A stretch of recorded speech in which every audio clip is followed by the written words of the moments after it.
کسی نے نا دعا مانگی کہ اللہ مجھے کرامن کاتبین دکھا، وہ فرشتے جو عمل لکھتے ہیں. تو ایک دن خواب میں اس نے دیکھا کہ دو بزرگ ہیں، سفید کپڑے، سفید داڑھی، رجسٹروں کا ڈھیر، ہاتھ میں کاغذ قلم. تو آواز آئی یہ ہیں کرامن کاتبین. وہ تو بڑا خوش ہوا، بھاگا گیا، کہا السلام علیکم. انہیں قلم اٹھائی، لکھ لیا السلام علیکم. انہوں نے کہا یہ بھی لکھ لیا. انہوں نے پھر قلم اٹھائی، یہ بھی لکھ لیا. انہوں نے کہا کچھ بھی نہیں چھوڑتے ہو. انہوں نے قلم اٹھائی، کچھ بھی نہیں چھوڑتے ہو.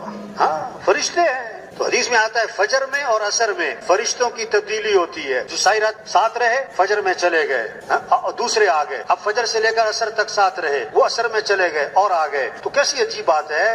حدیث میں آتا ہے جب فرشتے واپس جاتے ہیں نا صبح کو، فجر میں جو عصر میں آئے تھے، تو اللہ فرماتے ہیں، اللہ فرشتوں سے دریافت فرماتے ہیں جب تم گئے تھے تو میرا بندہ کیا کر رہا تھا، اب تم واپس آئے ہو تو میرا بندہ کیا کر رہا تھا.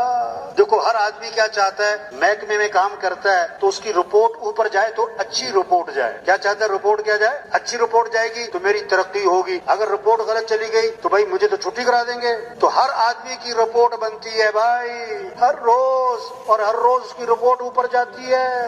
تو فرشتے جواب دیتے ہیں کہ اگر وہ پکا نمازی ہے نا تو فرشتے کہتے ہیں اللہ کل شام کو گئے تھے نا تو عصر کی نماز پڑھ رہا تھا، اب واپس آئے ہیں فجر میں تو فجر کی نماز پڑھ رہا تھا. واہ واہ کتنی اچھی رپورٹ گئی اس کی بھائی. اور اگر خدا نخواستہ بے نمازی ہے نا تو فرشتے کیا کہیں گے، کل شام کو گئے تھے تو بازار میں تھا یا دکان میں تھا یا کھیل کے میدان میں تھا، اور ابھی واپس آئے تو پڑا سو رہا تھا. تو رپورٹ کون سی گئی؟ بولو بھائی رپورٹ اچھی گئی کہ خراب گئی؟ جب کسی کی خراب رپورٹ اوپر جائے گی تو حالات کیسے آئیں گے؟ پھر حالات کیسے آئیں گے؟ اچھے آئیں گے کہ خراب آئیں گے؟ اس کے لیے یہ محنت ہے تبلیغ میں. بھائی نماز پڑھو بھائی، دین سیکھو بھائی، ہم مسلمان ہیں. سوشل میڈیا پر سب سے قدیم اور سب سے ریلائبل برانڈ درس قرآن